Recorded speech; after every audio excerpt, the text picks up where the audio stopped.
Now in this section we're going to look at the Google Disavow tool. Now in the past Google took the view that you were solely responsible for the outgoing links from your websites because you could control those and it didn't worry about the incoming links. Because so many people signed up to link schemes and link farms and all the rest of it, Google kind of got fed up and has now said, well, you're responsible for incoming and outgoing links.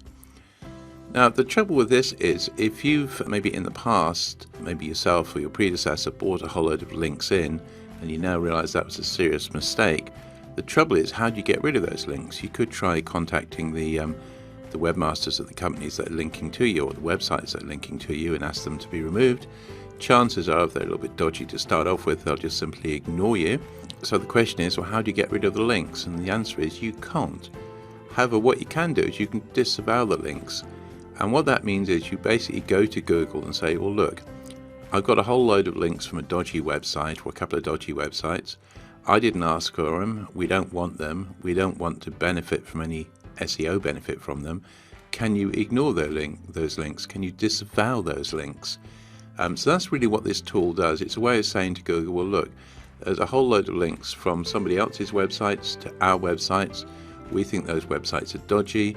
We don't want those links. Can you ignore the links? So it's very important that on a regular basis you analyze all your incoming and outgoing links. The way you check out your incoming links is to use the Google Search Console. And if you do identify any bad neighborhoods, I'd say first try and ask for removal from the offending websites and then use the Google Disavow tool.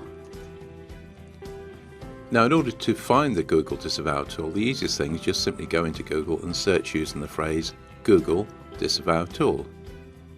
So here we are in Google and I'll search for Google Disavow.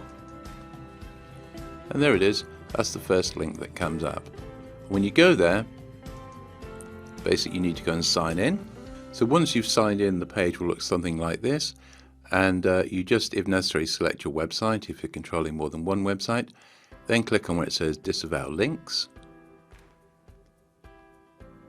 And it does warn you here that if you do this wrong, it can seriously harm your SEO. So I'm assuming you've read that and you know what you're doing. You then click on where it says Disavow Links. And all you do is you have a text file. So a text file is a text-only file. You could use Notepad or something like that to create it. It generally ends in the extension .txt. That text file just has a list of the links you want to disavow. So I won't actually do it, but if I was doing this for real, I'd click here where it says choose file. I'd select a file from my hard disk, upload it, submit it, and there you are, it's done. As I say, it is important to realize that once you've done this, the links will still be there. So if you're looking at, if you're using analytic tools, you will still see the links from dodgy sites linking to you. It's just that by doing this, you've told Google, please ignore those links. You're basically saying to Google, look, I don't want any possible SEO benefit from those links. And Google says, fair enough, at which point you will not be penalized even if you do have dodgy links coming to your website.